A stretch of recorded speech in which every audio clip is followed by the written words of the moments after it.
أشهد أن محمد رسول الله۔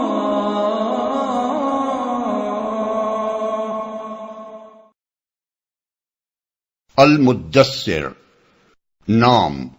پہلی ہی آیت کے لفظ المدثر کو اس سورہ کا نام قرار دیا گیا ہے۔ یہ بھی صرف نام ہے، مضامین کا عنوان نہیں ہے۔ زمانہ نزول، اس کی پہلی 7 آیات مکہ معظمہ کے بالکل ابتدائی دور کی نازل شدہ ہیں۔ بعض روایات جو بخاری، مسلم، ترمذی اور مسند احمد وغیرہ میں حضرت جابر بن عبداللہ سے منقول ہیں، ان میں تو یہاں تک کہا گیا ہے کہ یہ قرآن مجید کی اولین آیات ہیں جو رسول اللہ صلی اللہ علیہ وسلم پر نازل ہوئیں۔ لیکن امت میں یہ بات قریب قریب بالاتفاق مسلم ہے کہ پہلی وحی جو حضور صلی اللہ علیہ وسلم پر نازل ہوئی وہ اقرا بسم ربک الذی خلق سے ما لم یعلم تک ہے۔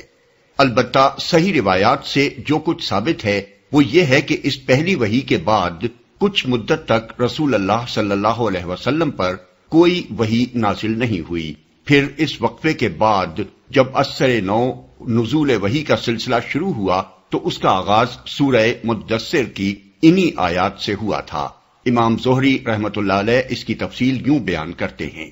ایک مدت تک رسول اللہ صلی اللہ علیہ وسلم پر وحی کا نزول بند رہا اور اس زمانے میں آپ پر اس قدر شدید غم کی کیفیت طاری رہی کہ بعض اوقات آپ پہاڑوں کی چوٹیوں پر چڑھ کر اپنے آپ کو گرا دینے کے لیے آمادہ ہو جاتے تھے، لیکن جب کبھی آپ کسی چوٹی کے کنارے پر پہنچتے، جبریل علیہ السلام نمودار ہو کر آپ سے کہتے کہ آپ اللہ کے نبی ہیں، اس سے آپ کے دل کو سکون حاصل ہو جاتا تھا اور وہ اضطراب کی کیفیت دور ہو جاتی تھی۔ ابن جریر۔ اس کے بعد امام زہری خود حضرت جابر بن عبداللہ ہی کی یہ روایت نقل کرتے ہیں کہ رسول اللہ صلی اللہ علیہ وسلم نے فترۃ الوحی یعنی وحی بند رہنے کے زمانے کا ذکر کرتے ہوئے بیان فرمایا: ایک روز میں راستے سے گزر رہا تھا، یکا یک میں نے آسمان سے ایک آواز سنی، سر اٹھایا تو دیکھا کہ وہی فرشتہ جو غار حرا میں میرے پاس آیا تھا آسمان اور زمین کے درمیان ایک کرسی پر بیٹھا ہوا ہے۔ میں یہ دیکھ کر سخت دہشت زدہ ہو گیا اور گھر پہنچ کر میں نے کہا مجھے اڑاؤ، مجھے اڑاؤ۔ چنانچہ گھر والوں نے مجھ پر لحاف یا کمبل اڑا دیا۔ اس وقت اللہ نے وحی نازل کی کہ یا ایھا المدثر، پھر لگاتار مجھ پر وحی کا نزول شروع ہو گیا۔ بخاری، مسلم، مسند احمد، ابن جریر۔ سورہ کا باقی ماندہ حصہ آیت 8 سے آخر تک اس وقت نازل ہوا جب اسلام کی علانیہ تبلیغ شروع ہو جانے کے بعد مکے میں پہلی مرتبہ حج کا موقع آیا۔ اس کا مفصل واقعہ سیرت ابن ہشام میں بیان کیا گیا ہے جسے آگے چل کر ہم نقل کریں گے۔ موضوع اور مضمون: جیسا کہ اوپر بیان کیا گیا ہے، رسول اللہ صلی اللہ علیہ وسلم پر پہلی وحی جو بھیجی گئی تھی وہ سورہ علق کی ابتدائی 5 آیات پر مشتمل تھی، جس میں صرف یہ فرمایا گیا تھا کہ پڑھو اپنے رب کے نام سے جس نے پیدا کیا، ایک لوتھڑے سے انسان کی تخلیق کی، پڑھو اور تمہارا رب بڑا کریم ہے جس نے قلم سے علم سکھایا، انسان کو وہ علم دیا جسے وہ نہ جانتا تھا۔ یہ نزول وحی کا پہلا تجربہ تھا جو اچانک حضور صلی اللہ علیہ وسلم کو پیش آیا تھا۔ اس پیغام میں آپ کو یہ نہیں بتایا گیا تھا کہ آپ کس کار عظیم پر مامور ہوئے ہیں اور آگے کیا کچھ آپ کو کرنا ہے، بلکہ صرف ایک ابتدائی تعارف کرا کے آپ کو کچھ مدت کے لیے چھوڑ دیا گیا تھا تاکہ آپ کی طبیعت پر جو شدید بار اس پہلے تجربے سے پڑا ہے اس کا اثر دور ہو جائے اور آپ ذہنی طور پر آئندہ وحی وصول کرنے اور نبوت کے فرائض سنبھالنے کے لیے تیار ہو جائیں۔ اس وقفے کے بعد جب دوبارہ نزول وحی کا سلسلہ شروع ہوا تو اس سورہ کی ابتدائی 7 آیتیں نازل کی گئیں اور ان میں پہلی مرتبہ آپ کو یہ حکم دیا گیا کہ آپ اٹھیں اور خلق خدا کو اس روش کے انجام سے ڈرائیں جس پر وہ چل رہی ہے، اور اس دنیا میں جہاں دوسروں کی بڑائی کے ڈنکے بج رہے ہیں خدا کی بڑائی کا اعلان کریں۔ اس کے ساتھ آپ کو ہدایت فرمائی گئی کہ اب جو کام آپ کو کرنا ہے اس کا تقاضا یہ ہے کہ آپ کی زندگی ہر لحاظ سے انتہائی پاکیزہ ہو اور آپ تمام دنیاوی فائدوں سے قطع نظر کر کے کامل اخلاص کے ساتھ خلق خدا کی اصلاح کا فریضہ انجام دیں۔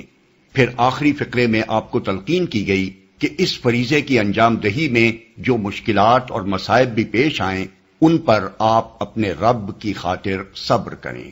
اس فرمان الہی کی تعمیل میں جب رسول اللہ صلی اللہ علیہ وسلم نے اسلام کی تبلیغ شروع کی اور قرآن مجید کی پے در پے نازل ہونے والی سورتوں کو آپ نے سنانا شروع کیا تو مکے میں کھلبلی مچ گئی اور مخالفتوں کا ایک طوفان اٹھ کھڑا ہوا۔ چند مہینے اس حال پر گزرے تھے کہ حج کا زمانہ آ گیا اور مکہ کے لوگوں کو یہ فکر لاحق ہوئی کہ اس موقع پر تمام عرب سے حاجیوں کے قافلے آئیں گے۔ اگر محمد صلی اللہ علیہ وسلم نے ان قافلوں کی قیام گاہوں پر جا جا کر آنے والے حاجیوں سے ملاقاتیں کی اور حج کے اجتماعات میں جگہ جگہ کھڑے ہو کر قرآن جیسا بے نظیر اور مؤثر کلام سنانا شروع کر دیا تو عرب کے گھر گوشے تک ان کی دعوت پہنچ جائے گی اور نامعلوم کون کون اس سے متاثر ہو جائے۔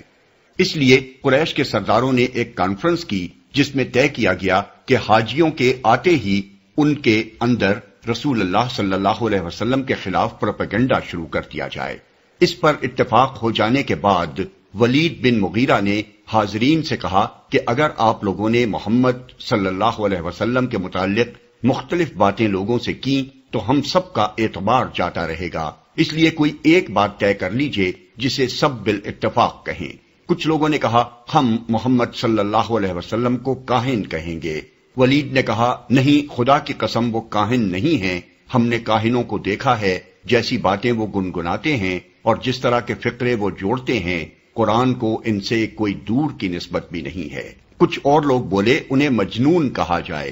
ولید نے کہا وہ مجنون بھی نہیں ہیں، ہم نے دیوانے اور پاگل دیکھے ہیں، اس حالت میں آدمی جیسی بہکی بہکی باتیں اور الٹی سیدھی حرکات کرتا ہے وہ کسی سے چھپی ہوئی نہیں ہے۔ کون باور کرے گا کہ محمد صلی اللہ علیہ وسلم جو کلام پیش کرتے ہیں وہ دیوانگی کی بڑھ ہے یا جنون کے دورے میں آدمی یہ باتیں کر سکتا ہے؟ لوگوں نے کہا اچھا تو پھر ہم شاعر کہیں گے۔ ولید نے کہا وہ شاعر بھی نہیں ہیں، ہم شعر کی ساری اقسام سے واقف ہیں، اس کلام پر شاعری کی کسی قسم کا اطلاق بھی نہیں ہو سکتا۔ لوگ بولے تو ان کو ساحر کہا جائے۔ ولید نے کہا وہ ساحر بھی نہیں ہیں، جادوگروں کو ہم جانتے ہیں اور اپنے جادو کے لیے جو طریقے وہ اختیار کرتے ہیں ان سے بھی ہم واقف ہیں، یہ بات بھی محمد صلی اللہ علیہ وسلم پر چسپاں نہیں ہوتی۔ پھر ولید نے کہا ان باتوں میں سے جو بات بھی تم کرو گے لوگ اس کو ناروا الزام سمجھیں گے۔ خدا کی قسم اس کلام میں بڑی حلاوت ہے، اس کی جڑ بڑی گہری اور اس کی ڈالیاں بڑی ثمردار ہیں۔ اس پر ابو جہل ولید کے سر ہو گیا اور اس نے کہا تمہاری قوم تم سے راضی نہ ہوگی جب تک تم محمد صلی اللہ علیہ وسلم کے بارے میں کوئی بات نہ کہو۔ اس نے کہا اچھا مجھے سوچ لینے دو۔ پھر سوچ سوچ کر بولا قریب ترین بات جو کہی جا سکتی ہے وہ یہ ہے کہ تم عرب کے لوگوں سے کہو یہ شخص جادوگر ہے، یہ ایسا کلام پیش کر رہا ہے جو آدمی کو اس کے باپ، بھائی، بیوی، بچوں اور سارے خاندان سے جدا کر دیتا ہے۔ ولید کی اس بات کو سب نے قبول کر لیا۔ پھر ایک منصوبے کے مطابق حج کے زمانے میں قریش کے وفود حاجیوں کے درمیان پھیل گئے اور انہوں نے آنے والے زائرین کو خبردار کرنا شروع کیا کہ یہاں ایک ایسا شخص اٹھ کھڑا ہوا ہے جو بڑا جادوگر ہے اور اس کا جادو خاندانوں میں تفریق ڈال دیتا ہے، اس سے ہوشیار رہنا۔ مگر اس کا نتیجہ یہ ہوا کہ قریش نے رسول اللہ صلی اللہ علیہ وسلم کا نام خود ہی سارے عرب میں مشہور کر دیا۔ سیرت ابن ہشام جلد اول صفحہ 288-289 اس قصے کا یہ حصہ کہ ابو جہل کے اصرار پر ولید نے یہ بات کہی اکرمہ کی روایت سے ابن جریر نے اپنی تفسیر میں نقل کیا ہے۔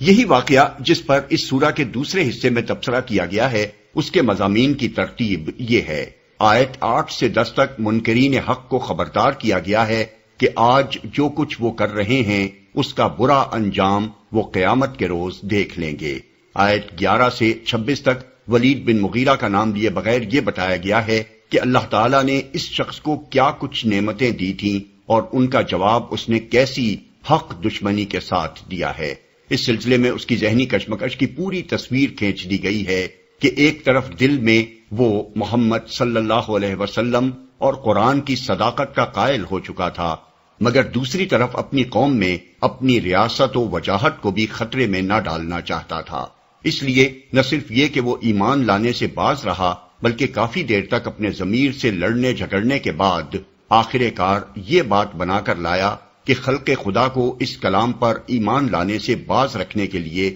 اسے جادو قرار دینا چاہیے۔ اس کی اس صریح بدباطنی کو بے نقاب کر کے فرمایا گیا ہے کہ اپنے اس کرتوت کے بعد بھی یہ شخص چاہتا ہے کہ اسے مزید انعامات سے نوازا جائے، حالانکہ اب یہ انعام کا نہیں بلکہ دوزخ کا سزاوار ہو چکا ہے۔ اس کے بعد آیت 27 سے 48 تک دوزخ کی ہولناکیوں کا ذکر کیا گیا ہے اور یہ بتایا گیا ہے کہ کس اخلاق اور کردار کے لوگ اس کے مستحق ہیں۔ پھر آیات 49 تا 53 میں کفار کے مرض کی اصل جڑ بتا دی گئی ہے کہ وہ چونکہ آخرت سے بے خوف ہیں اور اسی دنیا کی زندگی کو سب کچھ سمجھتے ہیں، اس لیے وہ قرآن سے اس طرح بھاگتے ہیں جیسے شیر سے ڈر کر جنگلی گدھے بھاگے جا رہے ہوں، اور ایمان لانے کے لیے طرح طرح کی غیر معقول شرطیں پیش کرتے ہیں، حالانکہ خواہ ان کی کوئی شرط بھی پوری کر دی جائے، انکار آخرت کے ساتھ وہ ایمان کی راہ پر ایک قدم بھی نہیں بڑھ سکتے۔ آخر میں صاف صاف فرما دیا گیا ہے کہ خدا کو کسی کے ایمان کی کوئی ضرورت نہیں پڑ گئی کہ وہ اس کی شرطیں پوری کرتا پھرے۔ قرآن ایک عام نصیحت ہے جو سب کے سامنے پیش کر دی گئی ہے، اب جس کا جی چاہے اس کو قبول کر لے۔ خدا اس کا مستحق ہے کہ لوگ اس کی نافرمانی سے ڈریں، اور اسی کی یہ شان ہے کہ جو شخص بھی تقوی اور خدا ترسی کا رویہ اختیار کرے اسے وہ معاف کر دیتا ہے، خواہ وہ پہلے کتنی ہی نافرمانیاں کر چکا ہو۔ بسم اللہ الرحمن الرحیم، شروع اللہ کے نام سے جو رحمان و رحیم ہے۔ یا ایھا المدثر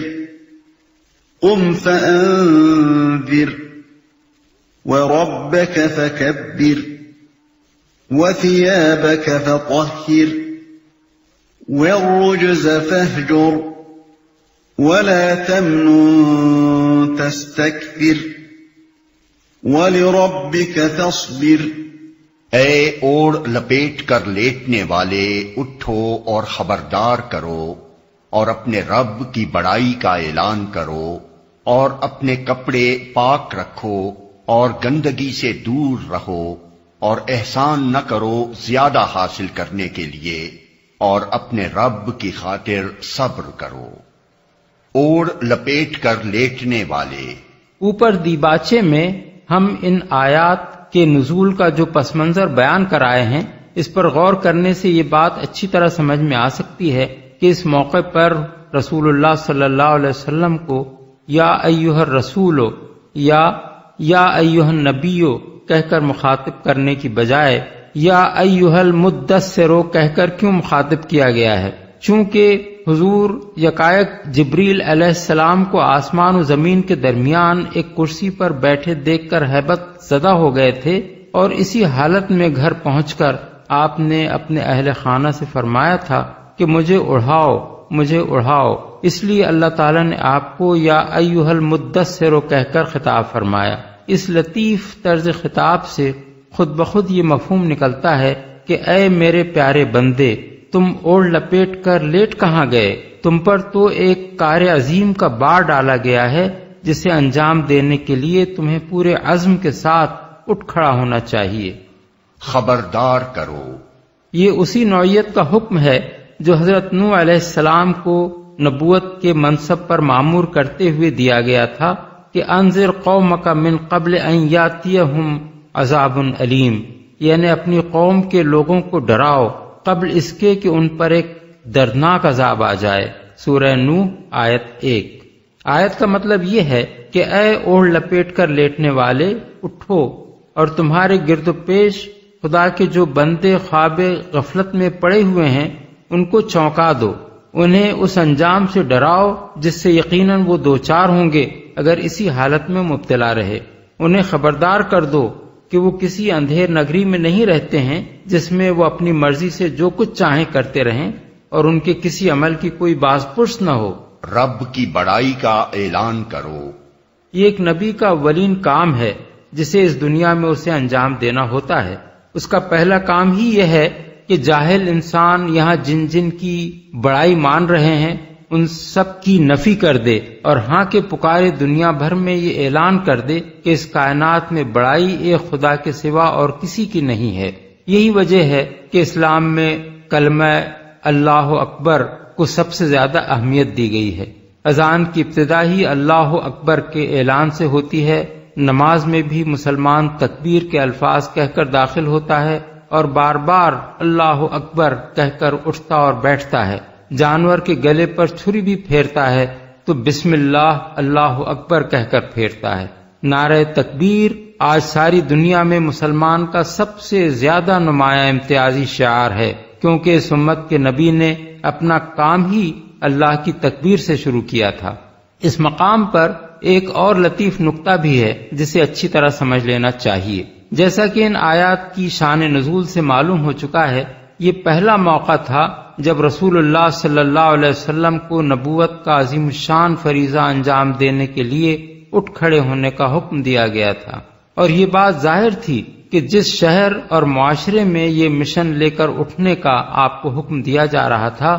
وہ شرک کا گڑھ تھا۔ بات صرف اتنی ہی نہ تھی کہ وہاں کے لوگ عام عربوں کی طرح مشرک تھے، بلکہ اس سے بڑھ کر بات یہ تھی کہ مکہ معظمہ مشرکین عرب کا سب سے بڑا تیرتھ بنا ہوا تھا اور قریش کے لوگ اس کے مجاور تھے۔ ایسی جگہ کسی شخص کا تن تنہا اٹھنا اور شرک کے مقابلے میں توحید کا علم بلند کر دینا بڑے جان جوکھوں کا کام تھا۔ اسی لیے اٹھو اور خبردار کرو کہ فوراً بعد ہی یہ فرمانا کہ اپنے رب کی بڑائی کا اعلان کرو اپنے اندر یہ مفہوم بھی رکھتا ہے کہ جو بڑی بڑی ہولناک طاقتیں اس کام میں تمہیں مزاحم نظر آتی ہیں ان کی ذرا پرواہ نہ کرو، اور صاف صاف کہہ دو کہ میرا رب ان سب سے زیادہ بڑا ہے جو میری اس دعوت کا راستہ روکنے کے لیے کھڑے ہو سکتے ہیں۔ یہ بڑی سے بڑی ہمت افزائی ہے جو اللہ کا کام شروع کرنے والے کسی شخص کی جا سکتی ہے۔ اللہ کی کبریائی کا نقش جس آدمی کے دل پر گہرا جمع ہوا ہو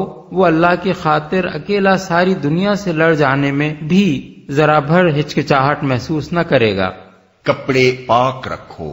یہ بڑے جامع الفاظ ہیں جن کے مفہوم میں بڑی وسعت ہے۔ ان کا ایک مطلب یہ ہے کہ اپنے لباس کو نجاست سے پاک رکھو، کیونکہ جسم لباس کی پاکیزگی اور روح کی پاکیزگی دونوں لازم و ملزوم ہیں۔ ایک پاکیزہ روح گندے جسم اور ناپاک لباس میں نہیں رہ سکتی۔ رسول اللہ صلی اللہ علیہ وسلم جس معاشرے میں اسلام کی دعوت لے کر اٹھے تھے وہ صرف عقائد و اخلاق کی خرابیوں ہی میں مبتلا نہ تھا، بلکہ طہارت و نظافت کے بھی ابتدائی تصورات تک سے خالی تھا، اور حضور کا کام ان لوگوں کو ہر لحاظ سے پاکیزگی کا سبق سکھانا تھا۔ اس لیے آپ کو ہدایت فرمائی گئی کہ آپ اپنی ظاہری زندگی میں بھی طہارت کا ایک اعلیٰ معیار قائم فرمائیں۔ چنانچہ یہ اسی ہدایت کا ثمرہ ہے کہ حضور نے نوع انسانی کو طہارت جسم و لباس کی وہ مفصل تعلیم دی ہے جو زمانہ جاہلیت کے اہل عرب درکنار آج اس زمانے کی مہذب ترین قوموں کو بھی نصیب نہیں ہے۔ حتیٰ کہ دنیا کی بیشتر زبانوں میں ایسا کوئی لفظ تک نہیں پایا جاتا جو طہارت کا ہم معنی ہو۔ بخلاف اس کے اسلام کا حال یہ ہے کہ حدیث اور فقہ کی کتابوں میں اسلامی احکام کا آغاز ہی کتاب الطہارت سے ہوتا ہے، جس میں پاکی اور ناپاکی کے فرق اور پاکیزگی کے طریقوں کو انتہائی تفصیلی جزیات کے ساتھ بیان کیا گیا ہے۔ دوسرا مفہوم ان الفاظ کا یہ ہے کہ اپنا لباس صاف ستھرا رکھو۔ راہبانہ تصورات نے دنیا میں مذہبیت کا معیار یہ قرار دے رکھا تھا کہ آدمی جتنا زیادہ میلا کچیلا ہو اتنا ہی زیادہ وہ مقدس ہوتا ہے۔ اگر کوئی ذرا اجلے کپڑے ہی پہن لیتا تو سمجھا جاتا کہ وہ دنیا دار انسان ہے، حالانکہ انسانی فطرت میل کچیل سے نفرت کرتی ہے، اور شائستگی کی معمولی حس بھی جس شخص کے اندر موجود ہو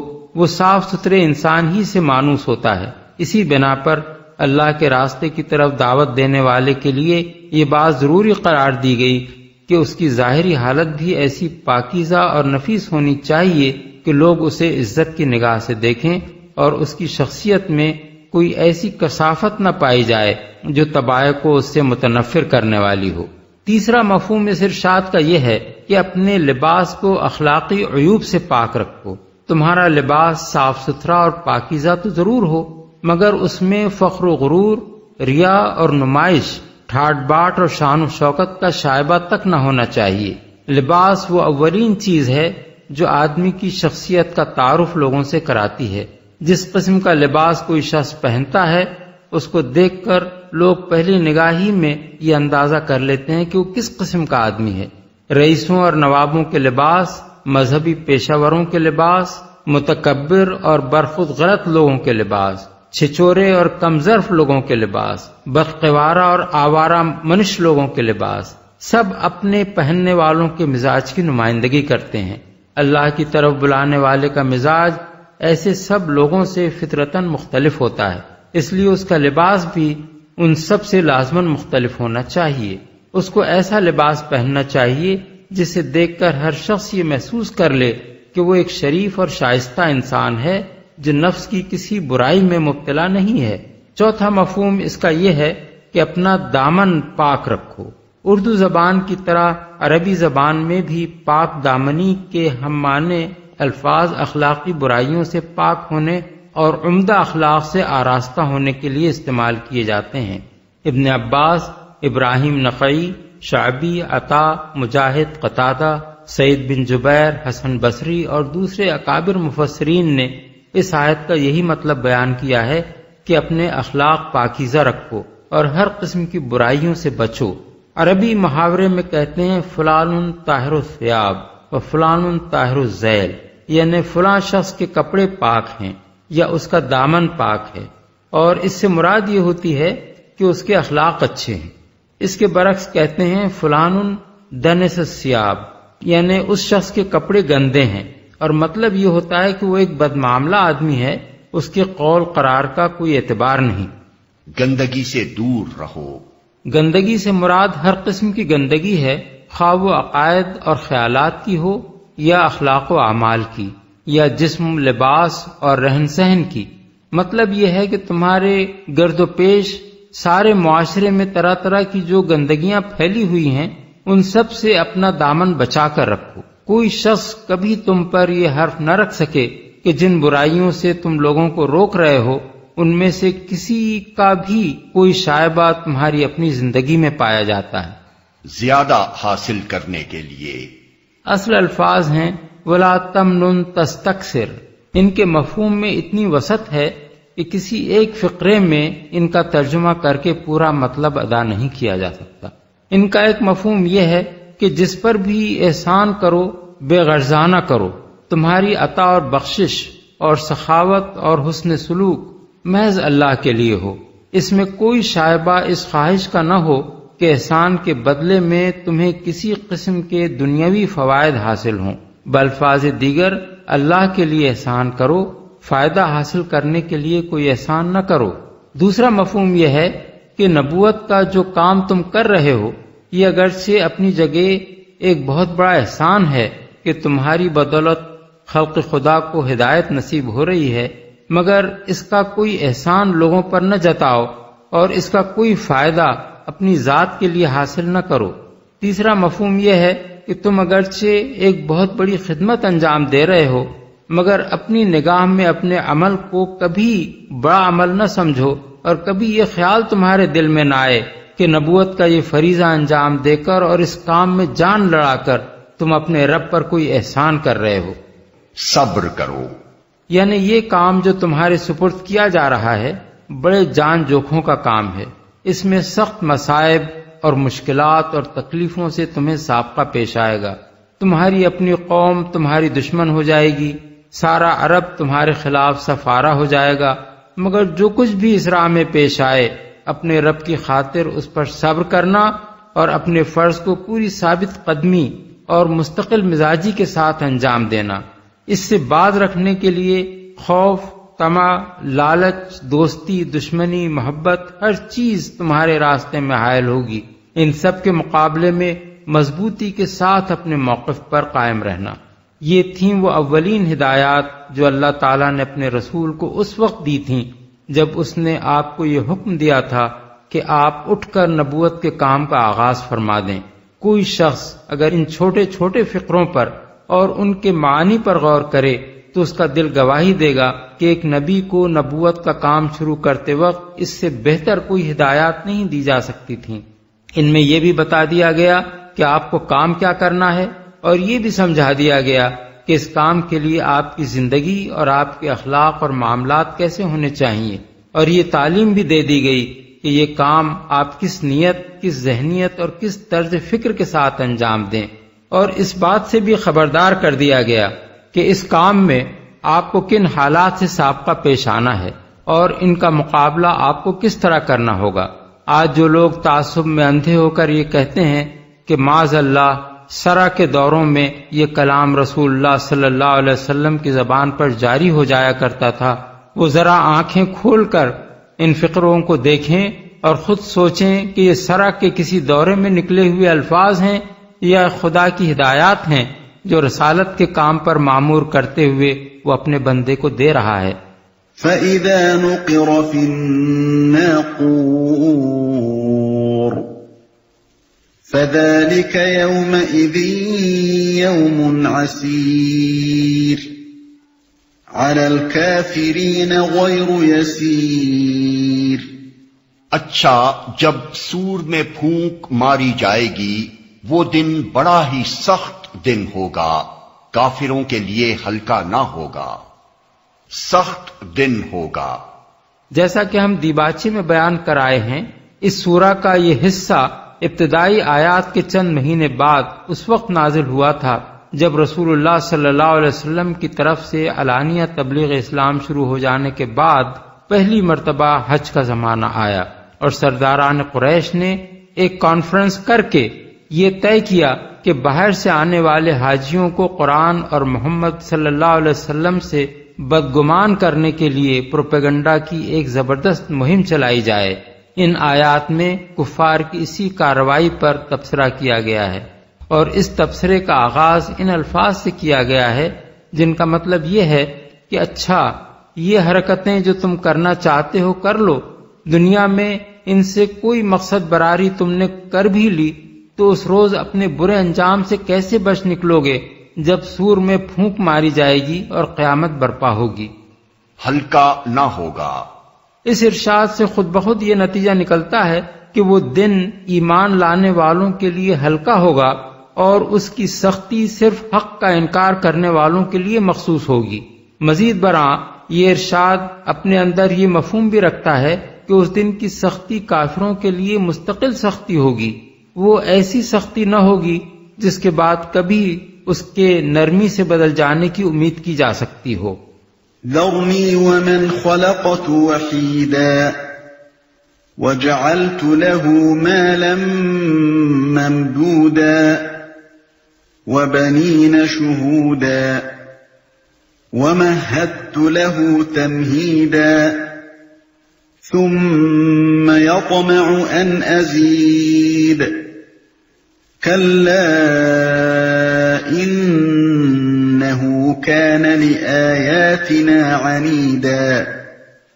سأرهقه صعودا۔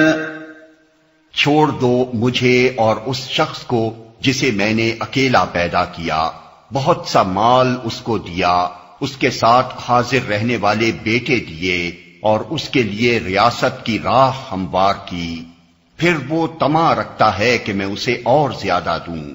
ہرگز نہیں، وہ ہماری آیات سے عناد رکھتا ہے، میں تو اسے عنقریب ایک کٹھن چڑھائی چڑھواؤں گا۔ اس شخص کو یہ خطاب ہے نبی صلی اللہ علیہ وسلم سے، اور اس کا مطلب یہ ہے کہ اے نبی، کفار کی اس کانفرنس میں جس شخص یعنی ولید بن مغیرہ نے تمہیں بدنام کرنے کے لیے یہ مشورہ دیا ہے کہ تمام عرب سے آنے والے حاجیوں میں تمہیں جادوگر مشہور کیا جائے، اس کا معاملہ تم مجھ پر چھوڑ دو، اس سے نمٹنا اب میرا کام ہے، تمہیں اس کی فکر کرنے کی کوئی ضرورت نہیں ہے۔ اکیلا پیدا کیا۔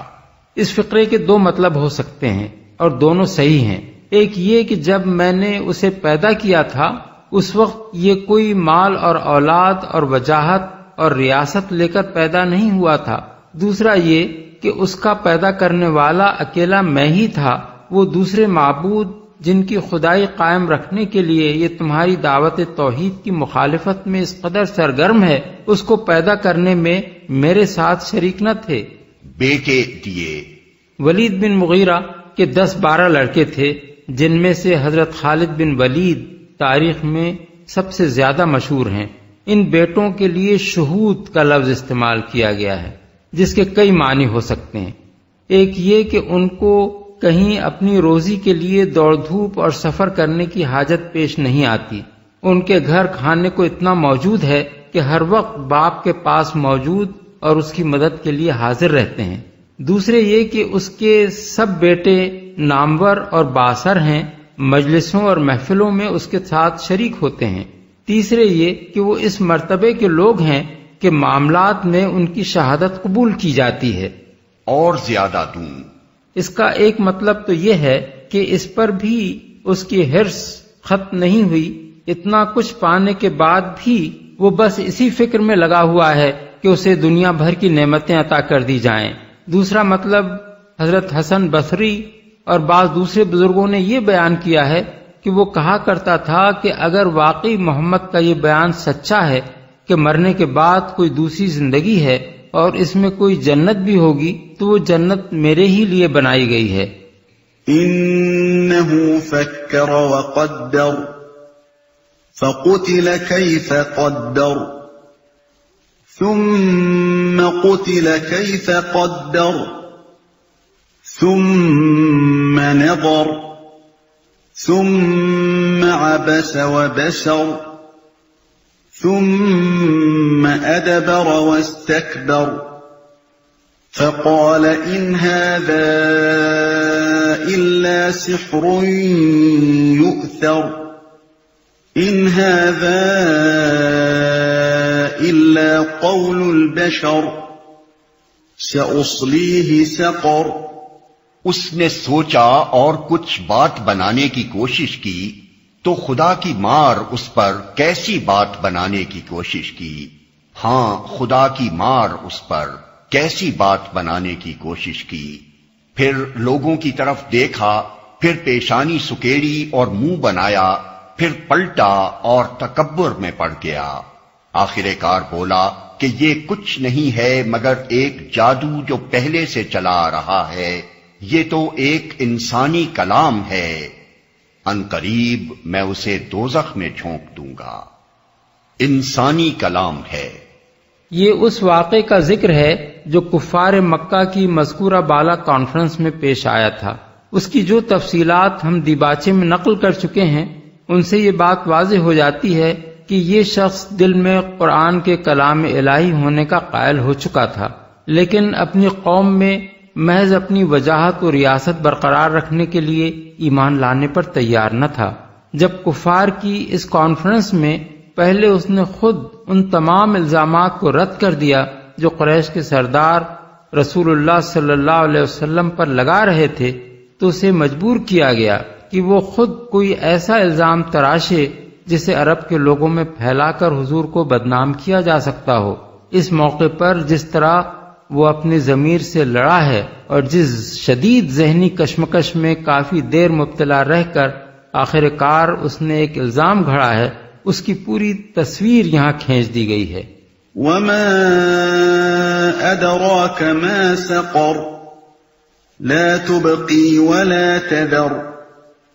لواحة للبشر عليها 19 اور تم کیا جانو کہ کیا ہے وہ دوزخ، نہ باقی رکھے نہ چھوڑے، کھال جھلس دینے والی 19 کارکن اس پر مقرر ہیں۔ نہ باقی رکھے نہ چھوڑے۔ اس کے دو مطلب ہو سکتے ہیں، ایک یہ کہ جو شخص بھی اس میں ڈالا جائے گا اسے وہ جلا کر خاک کر دے گی، مگر مر کر بھی اس کا پیچھا نہ چھوٹے گا، بلکہ وہ پھر زندہ کیا جائے گا اور پھر جلایا جائے گا۔ اسی مضمون کو دوسری جگہ اس طرح ادا کیا گیا ہے کہ لا یموت فیہا ولا یحیا، یعنی وہ نہ اس میں مرے گا نہ جیے گا، سورہ الاعلی آیت 13۔ دوسرا مطلب یہ بھی ہو سکتا ہے کہ وہ عذاب کے مستحقین میں سے کسی کو باقی نہ رہنے دے گی جو اس کی گرفت میں آئے بغیر رہ جائے، اور جو بھی اس کے گرفت میں آئے گا اسے عذاب دیے بغیر نہ چھوڑے گی۔ کھال جھلس دینے والی، یہ کہنے کے بعد کہ وہ جسم میں سے کچھ جلائے بغیر نہ چھوڑے گی، کھال جھلس دینے کا الگ ذکر کرنا بظاہر کچھ غیر ضروری سا محسوس ہوتا ہے، لیکن عذاب کی اس شکل کو خاص طور پر الگ اس لیے بیان کیا گیا ہے کہ آدمی کی شخصیت کو نمایاں کرنے والی چیز دراصل اس کے چہرے اور جسم کی کھال ہی ہوتی ہے، جس کی بدنمائی اسے سب سے زیادہ کھلتی ہے۔ اندرونی اعضاء میں خواہ اسے کتنی ہی تکلیف ہو، وہ اس پر اتنا زیادہ رنجیدہ نہیں ہوتا جتنا اس بات پر رنجیدہ ہوتا ہے کہ اس کا منہ بدنما ہو جائے یا اس کے جسم کے کھلے حصوں کی جلد پر ایسے داغ پڑ جائیں جنہیں دیکھ کر ہر شخص اس سے گھن کھانے لگے۔ اسی لیے فرمایا گیا کہ یہ حسین چہرے اور بڑے بڑے شاندار جسم لیے ہوئے جو لوگ آج دنیا میں اپنی شخصیت پر پھولے پھر رہے ہیں، یہ اگر اللہ کی آیات کے ساتھ عناد کی وہ روش برتیں گے جو ولید بن مغیرہ برت رہا ہے تو ان کے منہ جھلس دیے جائیں گے اور ان کی کھال جلا کر کوئلے کی طرح سیاہ کر دی جائے گی۔ وما جعلنا اصحاب النار الا ملائكة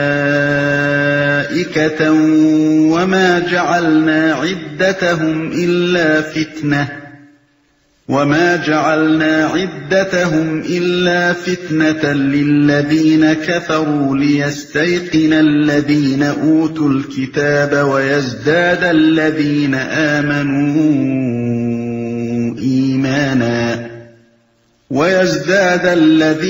آمنوا إيمانا ولا يرتاب الذين أوتوا الكتاب والمؤمنون وليقول الذين في قلوبهم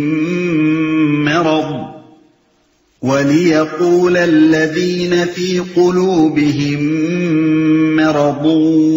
والكافرون ماذا أراد الله بهذا مثلا كذلك يضل الله من يشاء ويهدي من يشاء وما يعلم جنود ربك إلا هو وما هي إلا ذكرى للبشر۔ ہم نے دوزخ کے یہ کارکن فرشتے بنائے ہیں اور ان کی تعداد کو کافروں کے لیے فتنہ بنا دیا ہے تاکہ اہل کتاب کو یقین آ جائے اور ایمان لانے والوں کا ایمان بڑھے اور اہل کتاب اور مومنین کسی شک میں نہ رہیں اور دل کے بیمار اور کفار یہ کہیں کہ بھلا اللہ کا اس عجیب بات سے کیا مطلب ہو سکتا ہے۔ اس طرح اللہ جسے چاہتا ہے گمراہ کر دیتا ہے اور جسے چاہتا ہے ہدایت بخش دیتا ہے، اور تیرے رب کے لشکروں کو خود اس کے سوا کوئی نہیں جانتا، اور اس دوزخ کا ذکر اس کے سوا کسی غرض کے لیے نہیں کیا گیا ہے کہ لوگوں کو اس سے نصیحت ہو۔ ہم نے یہاں سے لے کر تیرے رب کے لشکروں کو خود اس کے سوا کوئی نہیں جانتا تک کی پوری عبارت ایک جملہ معترضہ ہے جو دوران تقریر میں سلسلہ کلام کو توڑ کر ان معترضین کے جواب میں ارشاد فرمایا گیا ہے جنہوں نے رسول اللہ صلی اللہ علیہ وسلم کی زبان سے یہ سن کر کہ دوزخ کے کارکنوں کی تعداد صرف 19 ہوگی اس کا مذاق اڑانا شروع کر دیا تھا۔ ان کو یہ بات عجیب معلوم ہوئی کہ ایک طرف تو ہم سے یہ کہا جا رہا ہے کہ آدم علیہ السلام کے وقت سے لے کر قیامت تک دنیا میں جتنے انسانوں نے بھی کفر اور کبیرہ گناہوں کا ارتکاب کیا ہے وہ دوزخ میں ڈالے جائیں گے، اور دوسری طرف ہمیں یہ خبر دی جا رہی ہے کہ اتنی بڑی دوزخ میں اتنے بے شمار انسانوں کو عذاب دینے کے لیے صرف 19 کارکن مقرر ہوں گے۔ اس پر قریش کے سرداروں نے بڑے زور کا ٹھٹھا مارا۔ ابو جہل بولا، بھائیو کیا تم اتنے گئے گزرے ہو کہ تم میں سے 10-10 آدمی مل کر بھی دوزخ کے ایک ایک سپاہی سے نمٹ نہ لیں گے؟ بنی جمعہ کے ایک پہلوان صاحب کہنے لگے، 17 سے تو میں اکیلا نمٹ لوں گا، باقی 2 کو تم سب مل کر سنبھال لینا۔ انہی باتوں کے جواب میں یہ فقرے بطور جملہ معترضہ ارشاد ہوئے ہیں۔ فرشتے بنائے ہیں، یعنی ان کی قوتوں کو انسانی قوتوں پر قیاس کرنا تمہاری حماقت ہے۔ وہ آدمی نہیں فرشتے ہوں گے، اور تم اندازہ نہیں کر سکتے کہ اللہ تعالیٰ نے کیسی کیسی زبردست طاقتوں کے فرشتے پیدا کیے ہیں۔ فتنہ بنا دیا ہے۔ یعنی بظاہر تو اس بات کی کوئی ضرورت نہ تھی کہ دوزخ کے کارکنوں کی تعداد بیان کی جاتی، لیکن ہم نے ان کی یہ تعداد اس لیے بیان کر دی ہے کہ یہ ہر اس شخص کے لیے فتنہ بن جائے جو اپنے اندر کوئی کفر چھپائے بیٹھا ہو۔ ایسا آدمی چاہے ایمان کی کتنی ہی نمائش کر رہا ہو، اگر وہ خدا کی خدائی اور اس کی عظیم قدرتوں کے بارے میں یا وحی و رسالت کے بارے میں شک کا کوئی شائبہ بھی اپنے دل کے کسی گوشے میں لیے بیٹھا ہو، تو یہ سنتے ہی کہ خدا کی اتنی بڑی جیل میں بے حد و حساب مجرم جنوں اور انسانوں کو صرف 19 سپاہی قابو میں بھی رکھیں گے اور فردن فردن ایک ایک شخص کو عذاب بھی دیں گے، تو اس کا کفر فوراً کھل کر باہر آ جائے گا، یقین آ جائے۔ بعض مفسرین نے اس کا یہ مطلب بیان کیا ہے کہ اہل کتاب یعنی یہود و نصارہ کے ہاں چونکہ ان کی اپنی کتابوں میں بھی دوزخ کے فرشتوں کی یہی تعداد بیان کی گئی ہے، اس لیے یہ بات سن کر ان کو یقین آ جائے گا کہ یہ بات فی الواقع اللہ تعالیٰ ہی کی فرمائی ہوئی ہے۔ لیکن یہ تفسیر ہمارے نزدیک دو وجوہ سے صحیح نہیں ہے۔ اول یہ کہ یہود و نصارہ کی جو مذہبی کتابیں دنیا میں پائی جاتی ہیں، ان میں تلاش کے باوجود ہمیں یہ بات کہیں نہیں ملی کہ دوزخ کے فرشتوں کی تعداد 19 ہے۔ دوسرے، قرآن مجید میں بکثرت باتیں ایسی ہیں جو اہل کتاب کے ہاں ان کی مذہبی کتابوں میں بھی بیان کی گئی ہیں، لیکن اس کے باوجود وہ اس کی یہ توجیہ کر دیتے ہیں کہ محمد صلی اللہ علیہ وسلم نے یہ باتیں ان کی کتابوں سے نقل کر لی ہیں۔ ان وجوہ سے ہمارے نزدیک اس ارشاد کا صحیح مطلب یہ ہے کہ محمد صلی اللہ علیہ وسلم کو اچھی طرح معلوم تھا کہ میری زبان سے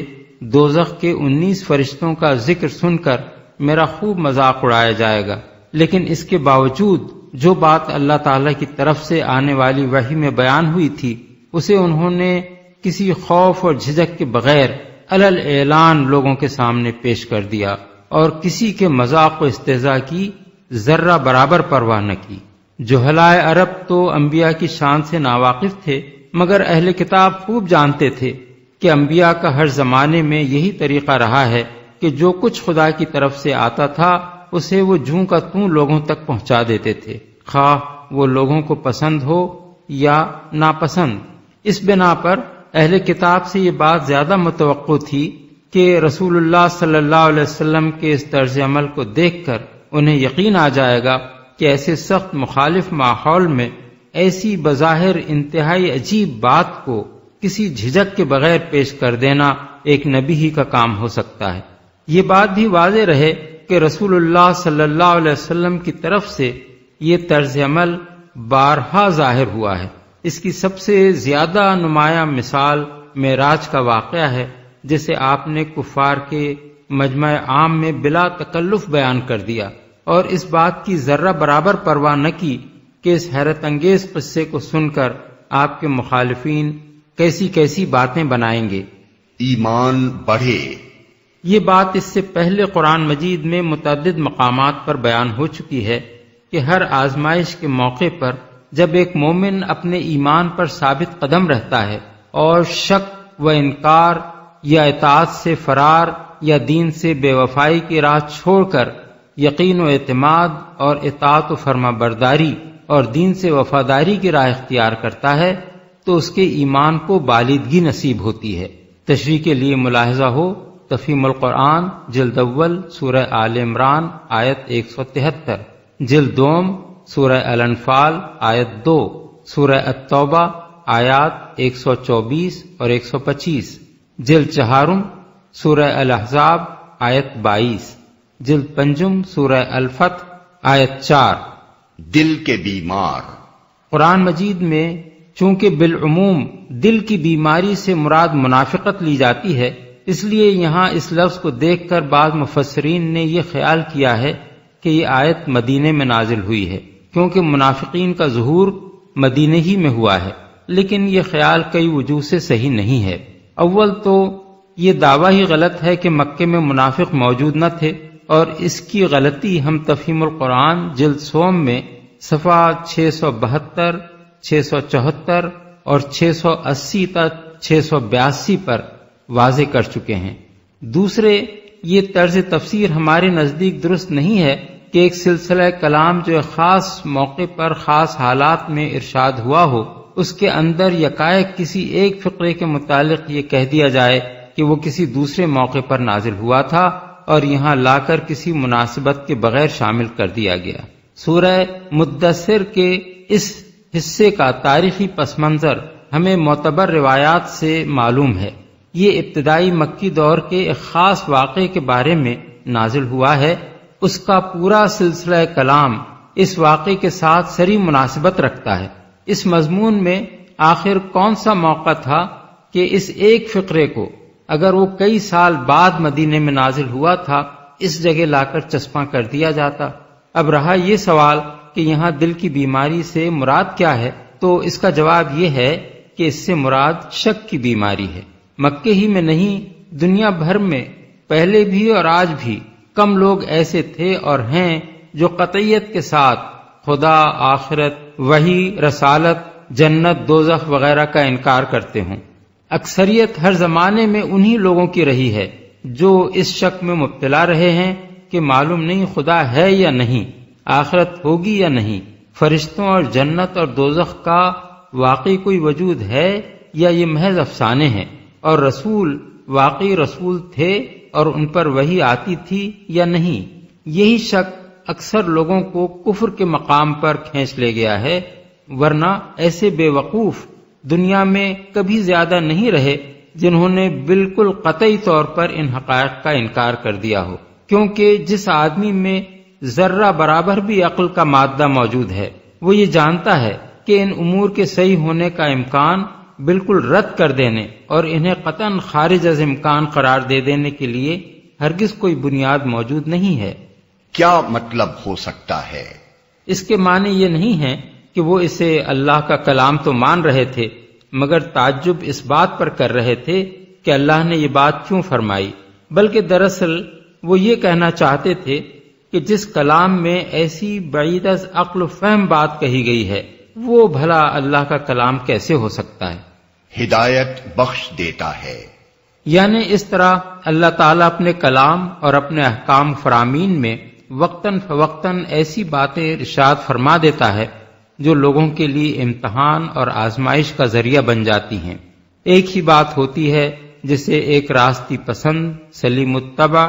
اور صحیح الفکر آدمی سنتا ہے اور سیدھے طریقے سے اس کا سیدھا مطلب سمجھ کر سیدھی راہ اختیار کر لیتا ہے۔ اسی بات کو ایک ہٹ دھرم، کج فہم اور راستی سے گریز کرنے والا آدمی سنتا ہے اور اس کا ٹیڑھا مطلب نکال کر اسے حق سے دور بھاگ جانے کے لیے ایک نیا بہانہ بنا لیتا ہے۔ پہلا آدمی چونکہ خود حق پسند ہوتا ہے، اس لیے اللہ تعالیٰ اسے ہدایت بخش دیتا ہے، کیونکہ اللہ کا طریقہ یہ نہیں ہے کہ وہ ہدایت چاہنے والے کو زبردستی گمراہ کرے، اور دوسرا آدمی چونکہ خود ہدایت نہیں چاہتا بلکہ گمراہی کو ہی اپنے لیے پسند کرتا ہے، اس لیے اللہ اسے ضلالت ہی کے راستوں پر دھکیل دیتا ہے، کیونکہ اللہ کا یہ طریقہ بھی نہیں ہے کہ جو حق سے نفرت رکھتا ہو وہ اسے جبرن کھینچ کر حق کی راہ پر لائے۔ اللہ کے ہدایت دینے اور گمراہ کرنے کے مسئلے پر تفہیم القرآن میں بکثرت مقامات پر وضاحت کے ساتھ روشنی ڈالی جا چکی ہے۔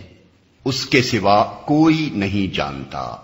یعنی اللہ تعالیٰ نے اپنی اس کائنات میں کیسی کیسی اور کتنی مخلوقات پیدا کر رکھی ہیں اور ان کو کیا کیا طاقتیں اس نے بخشی ہیں اور ان سے کیا کیا کام وہ لے رہا ہے، ان باتوں کو اللہ کے سوا کوئی بھی نہیں جانتا۔ ایک چھوٹے سے کرۂ زمین پر رہنے والا انسان اپنی محدود نظر سے اپنے گرد و پیش کی چھوٹی سی دنیا کو دیکھ کر اگر اس غلط فہمی میں مبتلا ہو جائے کہ خدا کی خدائی میں بس وہی کچھ ہے جو اسے اپنے حواس یا اپنے آلات کی مدد سے محسوس ہوتا ہے، تو یہ اس کی اپنی ہی نادانی ہے، ورنہ یہ خدائی کا کارخانہ اتنا وسیع و عظیم ہے کہ اس کی کسی ایک چیز کا بھی پورا علم حاصل کر لینا انسان کے بس میں نہیں ہے، کجا کہ اس کی ساری وسعتوں کا تصور اس کے چھوٹے سے دماغ میں سما سکے۔ اس سے نصیحت ہو۔ یعنی لوگ اپنے آپ کو اس کا مستحق بنانے اور اس کے عذاب کا مزہ چکھنے سے پہلے ہوش میں آ جائیں اور اپنے آپ کو اس سے بچانے کی فکر کریں۔ كلا والقمر والليل إذ أدبر والصبح إذا أسفر إنها لإحدى الكبر نذيرا للبشر لمن شاء منكم أن يتقدم أو يتأخر۔ ہرگز نہیں، قسم ہے چاند کی اور رات کی جبکہ وہ پلٹتی ہے اور صبح کی جبکہ وہ روشن ہوتی ہے، یہ دوزخ بھی بڑی چیزوں میں سے ایک ہے، انسانوں کے لیے ڈراوا، تم میں سے ہر اس شخص کے لیے ڈراوا جو آگے بڑھنا چاہے یا پیچھے رہ جانا چاہے۔ ہرگز نہیں، یعنی یہ کوئی ہوائی بات نہیں ہے جس کا اس طرح مذاق اڑایا جائے، بڑی چیزوں میں سے ایک ہے۔ یعنی جس طرح چاند اور رات اور دن اللہ تعالیٰ کی قدرت کے عظیم نشانات ہیں، اسی طرح دوزخ بھی عزائم قدرت میں سے ایک چیز ہے۔ اگر چاند کا وجود غیر ممکن نہ تھا، اگر رات اور دن کا اس باقاعدگی کے ساتھ آنا غیر ممکن نہ تھا، تو دوزخ کا وجود آخر کیوں تمہارے خیال میں غیر ممکن ہو گیا؟ ان چیزوں کو چونکہ تم رات دن دیکھ رہے ہو، اس لیے تمہیں ان پر کوئی حیرت نہیں ہوتی، ورنہ اپنی ذات میں یہ بھی اللہ کی قدرت کے نہایت حیرت انگیز معجزے ہیں، جو اگر تمہارے مشاہدے میں نہ آئے ہوتے اور کوئی تمہیں خبر دیتا کہ چاند جیسی ایک چیز بھی دنیا میں موجود ہے، یا سورج ایک چیز ہے جس کے چھپنے سے دنیا میں اندھیرا ہو جاتا ہے اور جس کے نکل آنے سے دنیا چمک اٹھتی ہے، تو تم جیسے لوگ اس بات کو سن کر بھی اسی طرح ٹھٹھے مارتے جس طرح دوزخ کا ذکر سن کر ٹھٹھے مار رہے ہو۔ یا پیچھے رہ جانا چاہے، مطلب یہ ہے کہ اس چیز سے لوگوں کو ڈرا دیا گیا ہے، اب جس کا جی چاہے اس سے ڈر کر بھلائی کے راستے پر آگے بڑھے اور جس کا جی چاہے پیچھے ہٹ جائے۔ كل نفس بما كسبت رهينة إلا أصحاب اليمين في جنات يتساءلون عن المجرمين ما سلككم في سقر۔ ہر متنفس اپنے کسب کے بدلے رہن ہے دائیں بازو والوں کے سوا، جو جنتوں میں ہوں گے وہاں وہ مجرموں سے پوچھیں گے تمہیں کیا چیز دوزخ میں لے گئی، دائیں بازو والوں کے سوا۔ بالفاظ دیگر بائیں بازو والے تو اپنے کسب کے بدلے میں پکڑ لیے جائیں گے، لیکن دائیں بازو والے اپنا فک رہن کرا لیں گے۔ مجرموں سے پوچھیں گے۔ اس سے پہلے کئی مقامات پر قرآن مجید میں یہ بات گزر چکی ہے کہ اہل جنت اور اہل دوزخ ایک دوسرے سے ہزاروں لاکھوں میل دور ہونے کے باوجود جب چاہیں گے ایک دوسرے کو کسی آلے کی مدد کے بغیر دیکھ سکیں گے اور ایک دوسرے سے براہ راست گفتگو کر سکیں گے۔ مثال کے طور پر ملاحظہ ہو تفہیم القرآن جلد 2 سورہ الاعراف آیات 44 تا 50، جلد 4 سورہ الصافات آیات 50 تا 57۔ قالوا لم نك من المصلين ولم نك نطعم المسكين وكنا نخوض مع الخائضين وكنا نكذب بيوم الدين حتى أتانا اليقين فما تنفعهم شفاعة الشافعين۔ وہ کہیں گے ہم نماز پڑھنے والوں میں سے نہ تھے اور مسکین کو کھانا نہیں کھلاتے تھے، اور حق کے خلاف باتیں بنانے والوں کے ساتھ مل کر ہم بھی باتیں بنانے لگتے تھے اور روز جزا کو جھوٹ قرار دیتے تھے، یہاں تک کہ ہمیں اس یقینی چیز سے سابقہ پیش آ گیا۔ اس وقت سفارش کرنے والوں کی سفارش ان کے کسی کام نہ آئے گی۔ نماز پڑھنے والوں میں سے نہ تھے۔ مطلب یہ ہے کہ ہم ان لوگوں میں سے نہ تھے جنہوں نے خدا اور اس کے رسول اور اس کی کتاب کو مان کر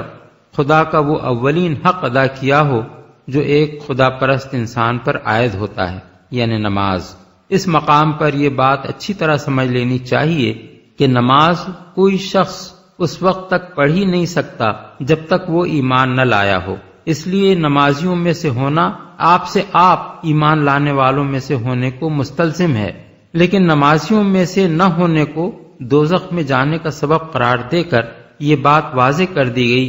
کہ ایمان لا کر بھی آدمی دوزخ سے نہیں بچ سکتا اگر وہ تارک نماز ہو۔ کھانا نہیں کھلاتے تھے۔ اس سے معلوم ہوتا ہے کہ کسی انسان کو بھوک میں مبتلا دیکھنا اور قدرت رکھنے کے باوجود اس کو کھانا نہ کھلانا اسلام کی نگاہ میں کتنا بڑا گناہ ہے کہ آدمی کے دوزخی ہونے کے اسباب میں خاص طور پر اس کا ذکر کیا گیا ہے۔ سابقہ پیش آ گیا، یعنی مرتے وقت تک ہم اسی روش پر قائم رہے یہاں تک کہ وہ یقینی چیز ہمارے سامنے آ گئی جس سے ہم غافل تھے۔ یقینی چیز سے مراد موت بھی ہے اور آخرت بھی۔ ان کے کسی کام نہ آئے گی۔ یعنی ایسے لوگ جنہوں نے مرتے دم تک یہ روش اختیار کیے رکھی ہو، ان کے حق میں اگر کوئی شفاعت کرنے والا شفاعت کرے بھی تو اسے معافی نہیں مل سکتی۔ شفاعت کے مسئلے کو قرآن مجید میں بکثرت مقامات پر اتنی وضاحت کے ساتھ بیان کر دیا گیا ہے کہ کسی شخص کو یہ جاننے میں کوئی مشکل پیش نہیں آ سکتی کہ شفاعت کون کر سکتا ہے اور کون نہیں کر سکتا، کس حالت میں کی جا سکتی ہے اور کس حالت میں نہیں کی جا سکتی، کس کے لیے کی جا سکتی ہے اور کس کے لیے نہیں کی جا سکتی، اور کس کے حق میں وہ نافع ہے اور کس کے حق میں نافع نہیں ہے۔ دنیا میں چونکہ لوگوں کی گمراہی کے بڑے اسباب میں سے ایک سبب شفاعت کے بارے میں غلط عقائد بھی ہیں، اس لیے قرآن نے اس مسئلے کو اتنا کھول کر بیان کر دیا ہے کہ اس میں کسی اشتباہ کی گنجائش باقی نہیں چھوڑی۔ مثال کے طور پر آیات ذیل ملاحظہ ہوں: سورہ البقرہ آیت 255، سورہ الانعام آیت 94، سورہ الاعراف آیت 53، سورہ یونس آیات 3 اور 18، سورہ مریم آیت 87، سورہ طٰہٰ آیت 109، سورہ الانبیاء آیت 28، سورہ سبا آیت 23، سورہ الزمر آیات 43 اور 44، سورہ المومن آیت 18، سورہ الدخان آیت 86، سورہ النجم آیت 26، سورہ النبا آیات 37 اور 38۔ تفہیم القرآن میں جہاں جہاں یہ آیات آئی ہیں ہم نے ان کی اچھی طرح تشریح کر دی ہے۔ فما لهم عن التذكرة معرضين كأنهم حمر مستنفرة فرت من قسورة بل يريد كل امرئ منهم أن يؤتى صحفا منشرة كلا بل لا يخافون الآخرة۔ آخر ان لوگوں کو کیا ہو گیا ہے کہ یہ اس نصیحت سے منہ موڑ رہے ہیں، گویا یہ جنگلی گدھے ہیں جو شیر سے ڈر کر بھاگ پڑے ہیں، بلکہ ان میں سے تو ہر ایک یہ چاہتا ہے کہ اس کے نام کھلے خط بھیجے جائیں۔ ہرگز نہیں، اصل بات یہ ہے کہ یہ آخرت کا خوف نہیں رکھتے، بھاگ پڑے ہیں۔ یہ ایک عربی محاورہ ہے۔ جنگلی گدھوں کا یہ خاصہ ہوتا ہے کہ خطرہ بھانپتے ہی وہ اس قدر بدحواس ہو کر بھاگتے ہیں کہ کوئی دوسرا جانور اس طرح نہیں بھاگتا۔ اس لیے اہل عرب غیر معمولی طور پر بدحواس ہو کر بھاگنے والے کو ان جنگلی گدھوں سے تشبیہ دیتے ہیں جو شیر کی بو یا شکاریوں کی آہٹ پاتے ہی بھاگ پڑے ہوں۔ خط بھیجے جائیں، یعنی یہ چاہتے ہیں کہ اللہ تعالیٰ نے اگر واقعی محمد صلی اللہ علیہ وسلم کو نبی مقرر فرمایا ہے تو وہ مکے کے ایک ایک سردار اور ایک ایک شیخ کے نام ایک خط لکھ کر بھیجے کہ محمد ہمارے نبی ہیں تم ان کی پیروی قبول کرو، اور یہ خط ایسے ہوں جنہیں دیکھ کر انہیں یقین آ جائے کہ اللہ تعالیٰ ہی نے یہ لکھ کر بھیجے ہیں۔ ایک اور مقام پر قرآن مجید میں کفار مکہ کا یہ قول نقل کیا گیا ہے کہ ہم نہ مانیں گے جب تک وہ چیز خود ہم کو نہ دی جائے جو اللہ کے رسولوں کو دی گئی ہے۔ سورہ الانعام آیت 124۔ ایک دوسری جگہ ان کا یہ مطالبہ نقل کیا گیا ہے کہ آپ ہمارے سامنے آسمان پر چڑھیں اور وہاں سے ایک لکھی لکھائی کتاب لا کر ہمیں دیں جسے ہم پڑھیں۔ سورہ بنی اسرائیل آیت 93۔ خوف نہیں رکھتے، یعنی ان کے ایمان نہ لانے کی اصل وجہ یہ نہیں ہے کہ ان کے یہ مطالبے پورے نہیں کیے جاتے، بلکہ اصل وجہ یہ ہے کہ یہ آخرت سے بے خوف ہیں۔ انہوں نے سب کچھ اسی دنیا کو سمجھ رکھا ہے اور انہیں یہ خیال نہیں ہے کہ اس دنیا کی زندگی کے بعد کوئی اور زندگی بھی ہے جس میں ان کو اپنے اعمال کا حساب دینا ہوگا۔ اسی چیز نے ان کو دنیا میں بے فکر اور غیر ذمہ دار بنا دیا ہے۔ یہ حق اور باطل کے سوال کو سرے سے بے معنی سمجھتے ہیں، کیونکہ انہیں دنیا میں کوئی حق ایسا نظر نہیں آتا جس کی پیروی کا نتیجہ لازماً دنیا میں اچھا ہی نکلتا ہو، اور نہ کوئی باطل ایسا نظر آتا ہے جس کا نتیجہ دنیا میں ضرور برا ہی نکلا کرتا ہو۔ اس لیے یہ اس مسئلے پر غور کرنا لاحاصل سمجھتے ہیں کہ فی الواقع حق کیا ہے اور باطل کیا۔ یہ مسئلہ سنجیدگی کے ساتھ قابل غور اگر ہو سکتا ہے تو صرف اس شخص کے لیے جو دنیا کی موجودہ زندگی کو ایک عارضی زندگی سمجھتا ہو اور یہ تسلیم کرتا ہو کہ اصلی اور ابدی زندگی آخرت کی زندگی ہے، جہاں حق کا انجام لازماً اچھا اور باطل کا انجام لازماً برا ہوگا۔ ایسا شخص تو ان معقول دلائل اور ان پاکیزہ تعلیمات کو دیکھ کر ایمان لائے گا جو قرآن میں پیش کی گئی ہیں، اور اپنی عقل سے کام لے کر یہ سمجھنے کی کوشش کرے گا کہ قرآن جن عقائد اور اعمال کو غلط کہہ رہا ہے ان میں فی الواقع کیا غلطی ہے۔ لیکن آخرت کا منکر جو سرے سے تلاش حق میں سنجیدہ ہی نہیں ہے، وہ ایمان نہ لانے کے لیے آئے دن نت نئے مطالبے پیش کرے گا، حالانکہ اس کا خواہ کوئی مطالبہ بھی پورا کر دیا جائے وہ انکار کرنے کے لیے کوئی دوسرا بہانہ ڈھونڈ نکالے گا۔ یہی بات ہے جو سورہ انعام میں فرمائی گئی ہے کہ اے نبی، اگر ہم تمہارے اوپر کاغذ میں لکھی لکھائی کوئی کتاب بھی اتار دیتے اور لوگ اسے اپنے ہاتھوں سے چھو کر بھی دیکھ لیتے تو جنہوں نے حق کا انکار کیا ہے وہ یہی کہتے کہ یہ تو سری جادو ہے۔ سورہ الانعام آیت 7۔ کلا انہ تذکرہ فمن شاء ذکرہ۔ ہرگز نہیں، یہ تو ایک نصیحت ہے، اب جس کا جی چاہے اس سے سبق حاصل کر لے۔ ہرگز نہیں، یعنی ان کا ایسا کوئی مطالبہ ہرگز پورا نہ کیا جائے گا۔ وما يذكرون إلا أن يشاء الله هو أهل التقوى وأهل المغفرة۔ اور یہ کوئی سبق حاصل نہ کریں گے الا یہ کہ اللہ ہی ایسا چاہے، وہ اس کا حقدار ہے کہ اس سے تقوی کیا جائے، اور وہ اس کا اہل ہے کہ تقوی کرنے والوں کو بخش دے۔ اللہ ہی ایسا چاہے، یعنی کسی شخص کا نصیحت حاصل کرنا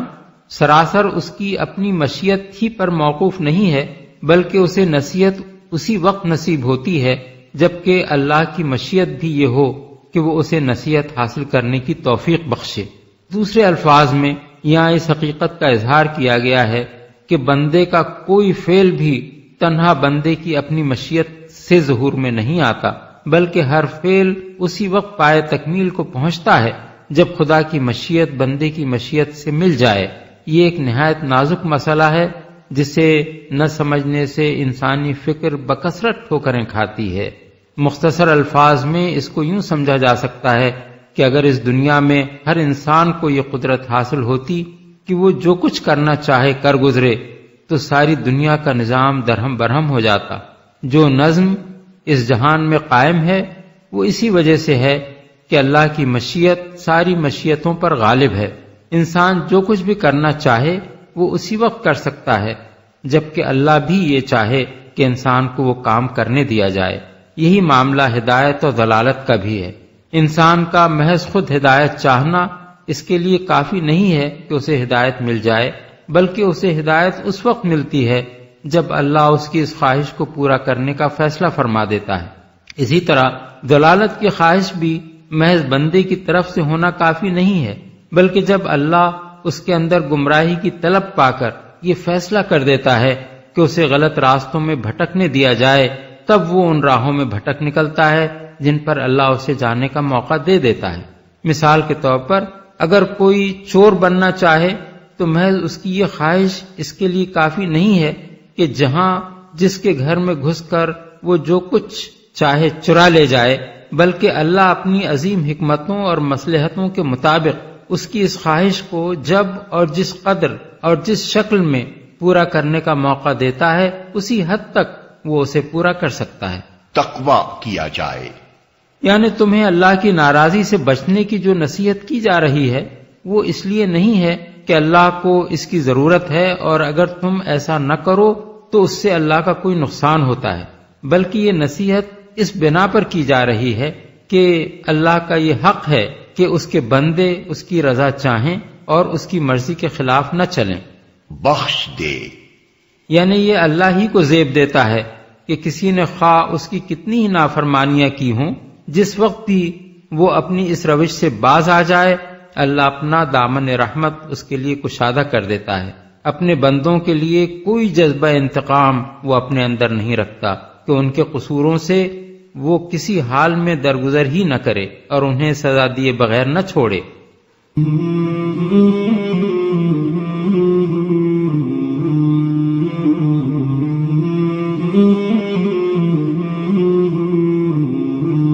مولاي صل وسلم دائما أبدا على حبيبك خير الخلق كلهم مولاي صل وسلم دائما أبدا على حبيبك خير الخلق كلهم مولاي صل وسلم